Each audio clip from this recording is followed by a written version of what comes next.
পুরসভা থেকে পুর নিগমে উন্নীত হওয়ার পর থেকেই শহরবাসীর ছিল পরিবর্তনের আশায় ভরসা, কিন্তু শারদীয়ার প্রাক্কালে শিলচরে বাস্তব চিত্র যেন উল্টো চিত্র ফুটিয়ে তুলেছে।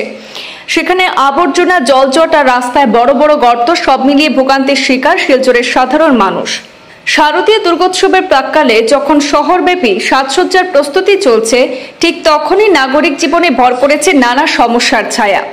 একদিকে টানা বৃষ্টিতে জমে থাকা জল থেকে মানুষ রেহাই পাচ্ছে না, অন্যদিকে পুর নিগমের উদ্যোগে এক্সকেভেটর দিয়ে আবর্জনা পরিষ্কারের কাজ করায় রাস্তায় সৃষ্টি হয়েছে বড় বড় গর্ত।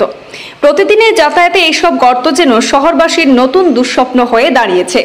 স্থানীয় মানুষদের অভিযোগ, বহু বছর ধরে শহরের গুরুত্বপূর্ণ এলাকায় আবর্জনা ফেলার জন্য নির্দিষ্ট জায়গা কিংবা ডাস্টবিন বসানোর দাবি জানানো হলেও তাতে কোনো গুরুত্ব দেওয়া হয়নি।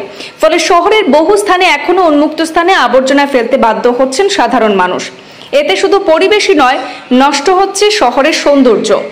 এমন পরিস্থিতিতে দুর্গাপূজার সময় যখন হাজার হাজার দর্শনার্থী শহরে ভিড় জমাবেন, তখন সমস্যাটা আরো প্রকট আকার ধারণ করতে পারে বলে আশঙ্কা করছেন নাগরিকরা।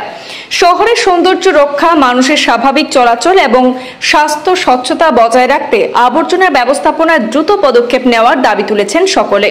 শহরের মানুষদের আশা, পুর নিগম এবং প্রশাসন এবারে বিষয়টিকে গুরুত্ব সহকারে দেখবে এবং আসন্ন দুর্গাপুজোর আগেই কিন্তু শহরের সমস্যাগুলো সমাধানের পথে পদক্ষেপ নেবে।